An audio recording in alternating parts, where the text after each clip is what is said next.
নমস্কার বন্ধুরা, আজকে আমি তোমাদের সাথে একটা নিরামিষ রেসিপি শেয়ার করব। তোমরা নিরামিষ দিনে খুব সহজেই এটা বানিয়ে ফেলতে পারবে। তো আমি আজকে পনিরের একটা রেসিপি শেয়ার করব।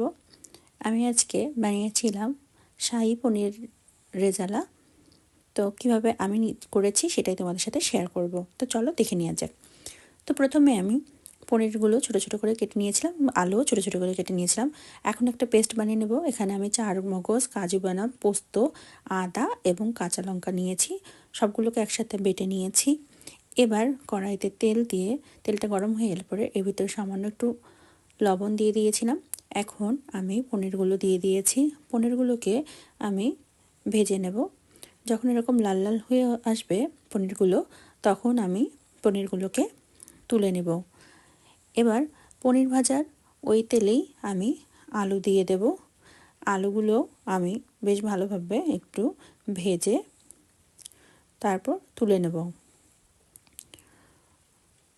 আলুগুলো ভাজা হয়ে গেলে আলু ভাজার ওই তেলেই আমি ফোড়ন হিসেবে দেব তেজপাতা, দারচিনি, এলাচ আর জিরা।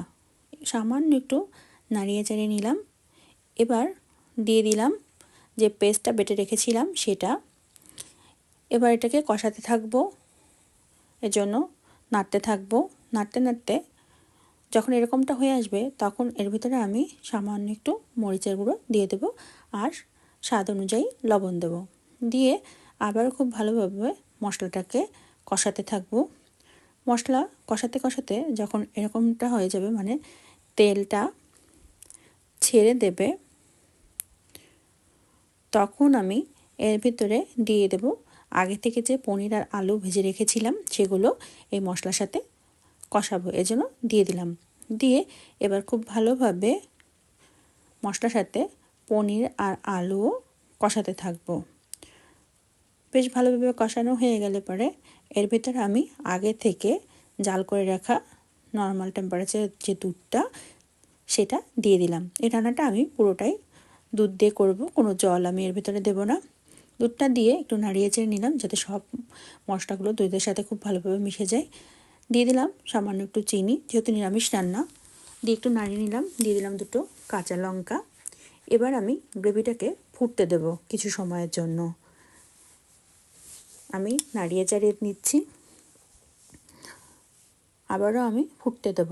এই মিনিট 5-6 মতো আমি গ্রেভিটাকে বেশ ভালোভাবে ফুটিয়ে নেব, যাতে সব কিছু ভালোভাবে সিদ্ধ হয়ে যায়, মানে পনির, আলু সব কিছু যেন ভালোভাবে সিদ্ধ হয়ে যায়। এটা কিন্তু নিরামিষ দিনে তোমরা করে খেতে পারো। এটা কিন্তু ভাত, পোলাও সব কিছুর সাথে খেতে কিন্তু খুব ভালো লাগে। তো আমি আবারও নাড়িয়ে নিলাম। এবার আমি এর ভিতরে গরম মশলা গুঁড়ো দিয়ে দিলাম আর দিয়ে দিলাম ঘি, দিয়ে নাড়িয়ে নিলাম। আমি গ্রেভিটা ঠিক এরকম রাখবো, তোমরা চাইলে আর একটু টানিয়ে নিতে পারো। সব শেষে আমি এখানে কাসুরি মেথি দিয়ে দেব। কাসুরি মেথি দিয়ে আবারও বেশ ভালোভাবে আমি নাড়িয়ে নিলাম।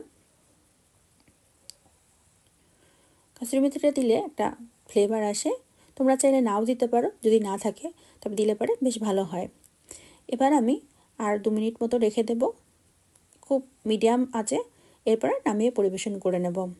তা আমার রেসিপিগুলো যদি তোমাদের ভালো লেগে থাকে তাহলে অনুরোধ রইল আমার চ্যানেলটিকে সাবস্ক্রাইব করে আমার পাশে থাকার জন্য। আজকের মতো এখানেই বিদায় নিচ্ছি। পরবর্তীতে দেখা হবে নতুন কোনো রেসিপি নিয়ে। ততক্ষণ পর্যন্ত তোমরা সবাই ভালো থেকো।